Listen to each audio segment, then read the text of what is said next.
ভূপেন্দ্ৰবিহীন 14টা বছৰ আৰু সুধাকণ্ঠক যিদৰে আমি ৰাজ্যবাসী আজি পৰিছোঁ তাৰ ব্যতিক্ৰম নহয় গুৱাহাটী মহানগৰীয় কাৰণ ৰাতিপুৱাৰ পৰাই সদৌ অসম ছাত্ৰ সন্থাৰ কেন্দ্ৰীয় কাৰ্যসূচীত সেই মহান শিল্পীগৰাকীক আজি শ্ৰদ্ধাৰে সোঁৱৰা হৈছে আৰু এই মুহূৰ্তত মই দীঘলী পুখুৰীৰ পাৰত উপস্থিত আছোঁ আৰু য'ত আজি চৰকাৰেও নেতৃত্ব লৈছে য'ত কোৱা হৈছে মানুহে মানুহৰ বাবে যেন আজিৰ দিনটোত এক প্ৰকাৰ এটা ডাঙৰ প্ৰাৰ্থনা স্বৰূপে গীতটো প্ৰতিজন অসমবাসী সোঁৱৰিব তাকেই সোঁৱৰিব বিচাৰিছোঁ একাংশ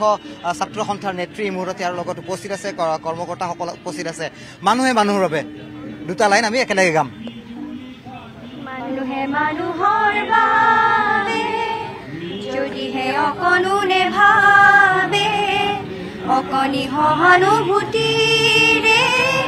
ভাবিব কোনে নোকোৱা সমনীয়া মানুহে মানুহৰ বাবে অকণো নেভাবে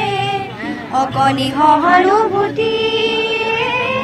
ভাবিব কোনে নোকোৱা সমনীয়া মানুহে মানুহৰ বাবে এয়াই হৈছে নৱপ্ৰজন্ম আৰু সেই নৱপ্ৰজন্ময়ে ধৰি ৰাখিব লাগিব সেই মহান শিল্পীগৰাকীৰ সৃষ্টিৰাজি যাৰ আৰম্ভণি এই সময়ৰ পৰা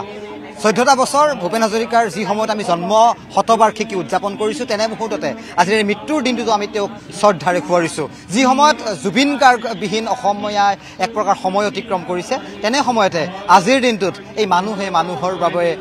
এই বিশেষ গীতটোৱে লৈ আমি পুনৰবাৰ এই ভূপেন হাজৰিকাৰ মহান সৃষ্টিৰাজি সংৰক্ষণ কৰিবলৈ যেন আমি দৃঢ় প্ৰতিজ্ঞাবদ্ধ